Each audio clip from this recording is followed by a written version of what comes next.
تو اللہ ایک ظالم کو دوسرے ظالم سے پٹواتے ہیں. تو آج بھی رشیا چائنا وہ اسرائیل کے حق میں نہیں ہے. عین ممکن ہے اللہ مظلوموں کی آواز سے ایسے حالات پیدا کر دے کہ اس جنگ میں براہ راست کون کود پڑے؟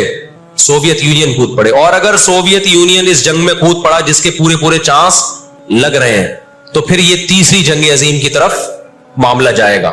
اور اس کے ذمہ دار مسلمان یا فلسطین نہیں ہوں گے. اس کے ذمہ دار ناجائز اسرائیل ہے جس نے ناجائز قبضہ فلسطین پہ کیا ہے. اور پھر دنیا میں جو تباہی ہوگی نا، تباہی ہوگی وہ میرے اور آپ کے تصور سے بھی زیادہ ہے. کیونکہ اب تلواروں سے یا صرف ہوائی جہازوں سے جنگ نہیں ہوتی، اب سب کے پاس نیوکلیئر ہتھیار ہیں، اب ایٹم بم چلیں گے. ہمیں اللہ کی رحمت سے اور قرآن اور حدیث کی جو بشارتیں مل رہی ہیں اس سے پوری امید ہے کہ انشاءاللہ یہ جو ابھی حالات ہوئے ہیں یہ فلسطین کی شکست پہ منتج نہیں ہوں گے. انشاءاللہ یہ اسرائیل کی شکست پہ اور یہودیوں کی ہمیشہ کے لیے شکست پہ یہ اس کا نتیجہ نکلے گا انشاءاللہ. اور نبی صلی اللہ علیہ وسلم کی وہ حدیث پوری ہوگی کہ تمہاری جو بڑی جنگ ہوگی، نبی نے کیا فرمایا؟ اس امت کی ایک جماعت ہمیشہ جہاد کرتی رہے گی. لا یزال طائفۃ من امتی ظاہرین علی الحق. ہر دور میں لڑائی ہوئی ہے، جہاد ہوا ہے. آپ اس ہسٹری اٹھا کے دیکھ، کہیں نہ کہیں جہاد ہمیشہ ہوتا رہا ہے. تو آج بھی ایسا ہوگا.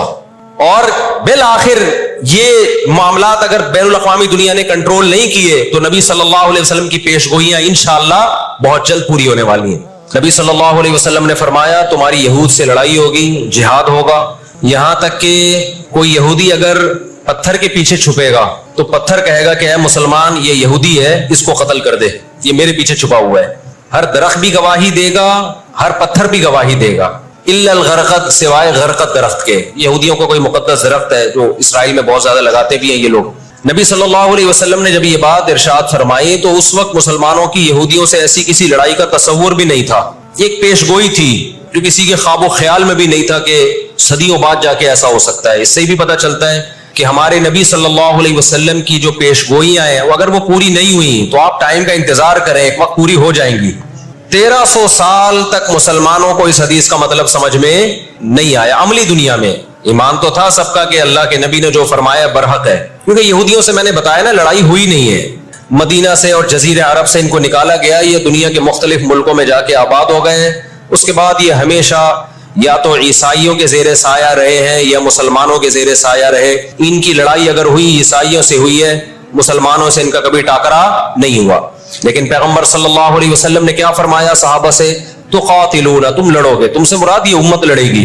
ایک وقت آنے والا ہے اور ایسی لڑائی ہوگی، ایسی لڑائی ہوگی کہ حتی یختبی احدکم وراء الحجر، کہ پتھر اور درخت بھی یہودی کا ساتھ دینا چھوڑ دیں گے. آج دنیا جن حالات کی طرف جا رہی ہے نا، یہ ایسا لگتا ہے کہ اس حدیث کے پورا ہونے کا ٹائم آ گیا ہے. ہم جب قرآن مجید پڑھتے تھے، اب بھی پڑھتے ہیں، لیکن جب طالب علمی کے دور میں جب سمجھ کے پڑھنا سیکھا ہم نے تو ہم جگہ جگہ قرآن میں دیکھتے تھے ضربت علیہم الذلہ، اللہ نے ان پر ذلت کو مسلط کر دیا ہے. میں بار بار کہوں یہودیوں سے ہماری مراد علی الاطلاق سارے یہودی نہیں ہے، کیونکہ میرے بیان کو لوگ شارٹ کاٹ کے شارٹ کلپ بنا کے غلط چلاتے ہیں.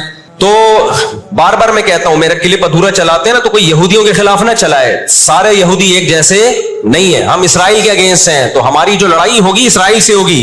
حدیث میں جس یہودی سے لڑائی کا ذکر ہے اس سے مراد بھی کون سے یہودی ہیں؟ یہ فتنہ پرست اور شر پسند یہودی ہیں جو اسرائیل پہ غاصبانہ قبضہ، فلسطین پہ جنہوں نے غاصبانہ قبضہ کیا ہوا ہے. سمجھتے ہو کہ نہیں سمجھتے؟ تو آپ صلی اللہ علیہ وسلم نے فرمایا کہ تقاتلون الیہود، تمہاری جنگ کس سے ہوگی؟ یہود سے ہوگی. دجال کس کا سپورٹر ہوگا؟ بولتے کیوں نہیں؟ ابھی تو دجال آیا نہیں ہے اور آپ نے بولنا چھوڑ دیا ہے. جب آئے گا تو پھر تو اچھوں کی بولتی بند ہو جائے گی. کس کا سپورٹر ہوگا وہ؟ ہاں میں عرض کر رہا تھا کہ ہم جب قرآن پڑھتے تھے ضربت علیہم الذلہ، قرآن کہتے ہیں ہم نے ذلت ان کے اوپر دے ماری ہے ان فسادوں کی وجہ سے جو یہ کرتے رہے ہیں دنیا میں، ان فسادات کی وجہ سے. ہم جب پڑھتے تھے ہم کہتے تھے اے اللہ آج تو یہودی ذلیل نہیں ہے. اسرائیل کتنا پاورفل ہے کہ گچی کس کی پکڑی ہوئی ہے اس نے؟ امریکہ کی. ہندوستان کو گچی سے پکڑا ہوا ہے. تو آج تو بڑی عزت ہے. میں نے اپنے استاد سے یہ سوال پوچھا، انہوں نے بڑا معقول جواب دیا اور یہ تفسیر کی کتابوں میں بھی لکھا ہے. دیکھیں آپ یہودیوں کی ہسٹری اٹھا کے دیکھیں نا، ہمیشہ کوئی نہ کوئی ایسا ان پر مسلط ہوا ہے جنہوں نے ان کی شرارتوں کا مزہ ان کو دنیا میں چکھایا ہے. قرآن سے بھی یہ بات ثابت ہے کہ ان کو ان کی شرارتوں کا مزہ عذاب جو ہے وہ دنیا میں ملتا رہے گا. میں بار بار کہتا ہوں ہٹلر نے بھی ان کو عذاب دیا ہے. ہٹلر سے پہلے بھی اسلامی نہیں بلکہ دنیا کی تاریخ میں بہت سے ہٹلر گزر چکے ہیں جنہوں نے ان کی شرارتوں کے ان کو دنیا میں سزا دی ہے. ہم پھر بھی بتائیں ہم ہٹلر کے حامی نہیں ہیں جو ظلم اس نے کیا, لیکن وہ بھی ان کی شرارتوں سے بیزار تھا. قرآن کہہ رہے ہم نے ان پر ذلت کو دے مارا ہے. دنیا میں بہت دفعہ رسوا ہوئے یہ. اب کیا ہے, یہ آخری ذلت ہے یہودیوں کی جو اب کس کے ہاتھوں ہونے والی ہے؟ فلسطینیوں کے ہاتھوں. آپ کو معلوم ہونا چاہیے جب دنیا میں کسی کو بہت زیادہ ذلیل کیا جاتا ہے نا تو پہلے اس کو عزت دی جاتی ہے. کسی کے گلے میں آپ جوتوں کا ہار پہنا دو, یہ بھی ایک ذلت ہے. اور ایک طریقہ یہ 3 پیس سوٹ ٹائی میں آپ اس کو صدارت کی کرسی پہ بٹھائیں اور پھر آپ اس کو جوتوں کا ہار پہنا دیں. بتاؤ کون سی بڑی ذلت ہے؟ یہ دوسری ذلت پہلی ذلت سے بڑی ہے. پوری دنیا میں مار کھانے کے بعد نا اپنی شرارتوں کی وجہ سے آج اللہ نے ان کو ایک تھوڑی سی حکومت دی ہے. ایک چھوٹا سا کنٹری, آپ اگر اسرائیل کو نقشے میں دیکھیں گے تو کراچی بھی بڑا ہے اسرائیل سے. اتنا چھوٹا ملک, اتنا چھوٹا ملک, اور تعداد بھی بہت تھوڑی. اللہ نے انہیں کچھ وقت پنپنے دیا ہے. اللہ نے کہا ٹھیک ہے تم دنیا تمہاری آخری شرارت دیکھ لے, اس کے بعد جو میری طرف سے تم پہ مار پڑنے والی ہے اس کے بعد قیامت تک تم دوبارہ اٹھنے کے قابل نہیں رہو. یہ آخری ذلت کا انتظام ہو رہا ہے یہود کا. اور جو فائنل میچ ہوتا ہے نا وہ شاندار ہی ہوتا ہے. کیا خیال ہے؟ سیمی فائنل میں اتنا لوگ دلچسپی سے نہیں دیکھتے, کوارٹر فائنل میں اتنا دلچسپی سے بولو نہیں دیکھتے جو فائنل میچ دیکھتے ہیں. اللہ نے ان کا ظلم پوری دنیا کے سامنے نمایا. آج جو غزہ پہ جو کچھ ہو رہا ہے پوری دنیا کے سامنے اللہ نے دکھا دیا. ایک منٹ رکھیں, پوری دنیا کو دکھایا نا اللہ نے کیا کر رہے ہیں, یہ کس طرح سے اسرائیل میں لوگوں کو لا کے آباد کیا فلسطین میں. پھر فلسطینیوں پہ اقوام متحدہ کی 60 سے زیادہ قراردادیں ہیں جس کی اسرائیل دھجیاں اڑا چکا ہے. 60 سے زیادہ قراردادیں, 60 سے زیادہ جس کو اسرائیل نے ماننے سے انکار کیا ہے. یونائٹڈ نیشن کی بات کر رہا ہوں میں. تو اللہ تعالیٰ ان کو تھوڑا سا پنپنے دے رہے ہیں کہ ٹھیک ہے اس دفعہ سیمی فائنل تم جیت لو, فائنل تک تو پہنچو نا تم, اس کے بعد ہوگا کیا. دیکھو آپ نے سنا ہوگا کہ لاتوں کے بت ہاتھوں سے نہیں مانتے. یہ جو اسرائیل جو کچھ کر رہا ہے نا اس کا اصل حل مجھے بھی پتا ہے مظاہروں میں نہیں ہے. اس کا اصل حل ہے جہاد. اس کا اصل حل کیا ہے؟ جہاد, جو کہ فلسطینی کر رہے ہیں.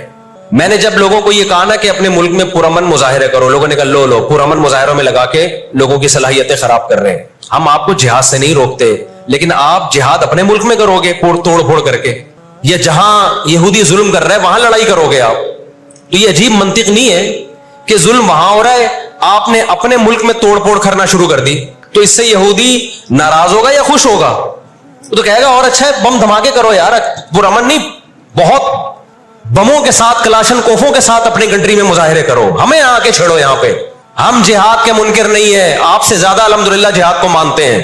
لیکن آپ اگر یو کے میں, کینیڈا میں, پاکستان میں, سعودی عرب میں توڑ پھوڑ والے مظاہرے شروع کر دو گے, چاہے غیر مسلم کنٹریز میں بھی, خدا کی قسم اس سے اسرائیل کو جو بھی نہیں رہیں گے. تو اس وقت آپ جوش سے زیادہ ہوش سے کام لیں.